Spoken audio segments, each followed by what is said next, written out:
कौन है वो 7 सितारे जिनकी सलाह से मोदी चलाते हैं देश?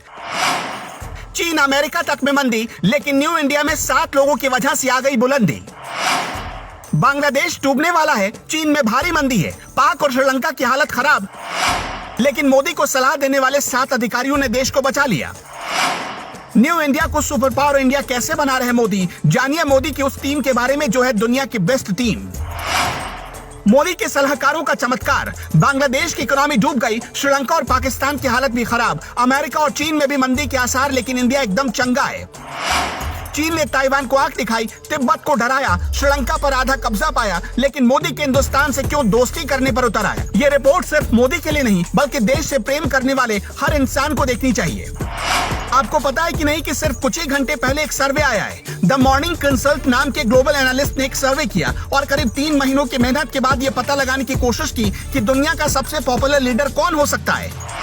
तो लोगों ने जवाब दिया नरेंद्र मोदी, यानी कि Joe Biden, Olaf Scholz, Anthony Albanese, Emmanuel Macron जैसे लोगों को पछाड़कर नरेंद्र मोदी सबसे पॉपुलर बन गए। ज्यादा टाइम ना लेते हुए पहले पॉपुलैरिटी की लिस्ट देखिए। नरेंद्र मोदी की अप्रूवल रेटिंग सबसे ज्यादा यानी 75% है।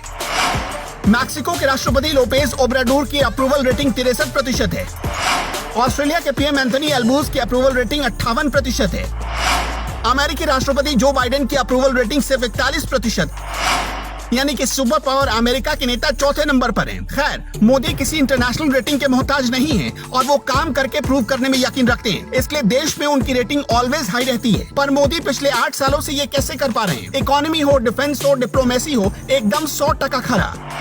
ये सिर्फ संयोग नहीं हो सकता, ऐसा सिर्फ इसलिए हो पाता है क्योंकि मोदी ने अपने पास हिंदुस्तान के बेस्ट अधिकारियों की टीम रखी। 7 ऐसे सबसे खास लोगों से आज मिलवाएंगे जिनकी सलाह से पीएम मोदी देश चला रहे हैं। हर दिन पीएम मोदी की आंखों के सामने सैकड़ों फाइलें गुजरती हैं और अगर जोड़ा जाए तो उनमें हजारों लाइनें लिखी रहती हैं। एक एक लाइन को पढ़ना, फिर उस फाइल पर साइन करना, ये कभी मोदी के लिए अकेले आसान नहीं हो सकता था अगर मोदी के पास ऐसे अधिकारियों की टीम ना होती। इस वक्त पीएम मोदी को सलाह देने वाले अधिकारियों में सबसे ऊपर है प्रमुख सचिव पीके मिश्रा।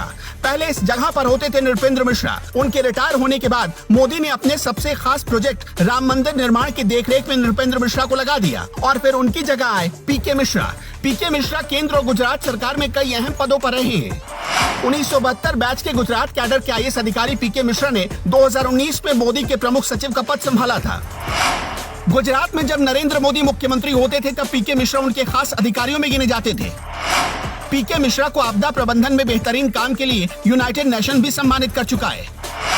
डॉक्टर पीके मिश्रा साल 2006 से 2008 के बीच भारत के कृषि सचिव रहे।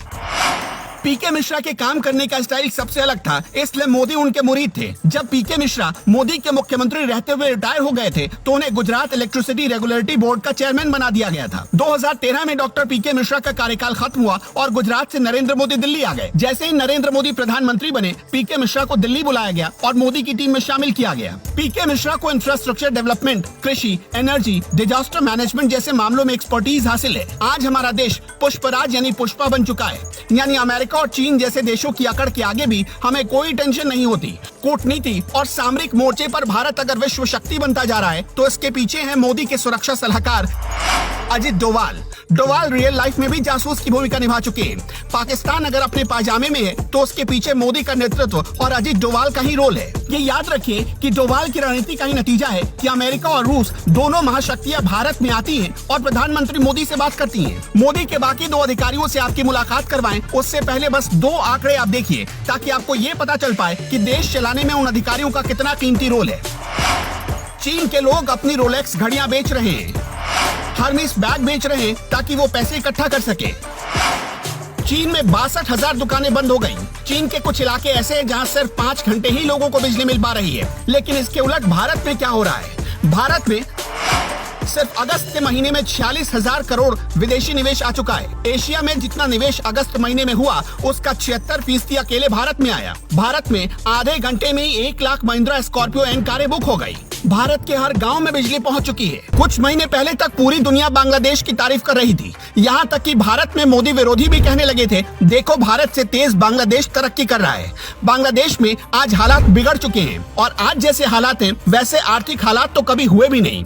पेट्रोल की कीमतों में 50% तक इजाफा हो गया है। एक साल में सारा फॉरेन करेंसी रिजर्व खाली हो गया।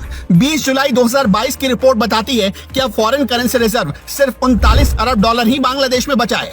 इतने रुपए में बांग्लादेश सिर्फ 5 महीने तक ही कोई सामान खरीद सकता है। लेकिन भारत के पास आज भी दुनिया का चौथा सबसे बड़ा फॉरेन करेंसी रिजर्व है। लेकिन भारत दुनिया में आर्थिक महाशक्ति बन चुका है, तो इसके पीछे कौन है? इसके पीछे हैं 3 चेहरे। मोदी के आर्थिक सलाहकारों की टीम, जिसमें टॉप पर है विवेक देबरॉय, दूसरे नंबर पर है संजीव सान्याल और तीसरे नंबर पर है शेरपा अमिताभ कांत। इसी साल फरवरी में संजीव सान्याल को प्रधानमंत्री के आर्थिक सलाहकारों की टीम में शामिल किया गया। संजीव सान्याल प्रसिद्ध अर्थशास्त्री और इतिहासकार रह चुके हैं। 1990 के दशक में संजीव सान्याल वित्तीय बाजारों के लिए काम कर रहे थे। Shriram college of commerce Delhi और सेंट जॉन कॉलेज ऑक्सफोर्ड में रोड्स स्कॉलर रह चुके हैं। कोलकाता के रहने वाले संजीव सान्याल को 2010 में उन्हें वर्ल्ड इकोनॉमिक फोरम की तरफ से यंग ग्लोबल लीडर के सम्मान से सम्मानित किया गया। जब दुनिया के बड़े बड़े इकोनॉमिस्ट भारत की जीडीपी रसातल में जाने की भविष्यवाणी कर रहे थे, तभी सान्याल ने कहा था कि चिंता मत करिए, हमारा देश 9% से ज्यादा जीडीपी जल्द हासिल करेगा। और फिर भारत आज उसी रास्ते पर आगे बढ़ रहा है। मोदी के आर्थिक सलाहकारों की टीम को चलाते हैं विवेक देबरॉय।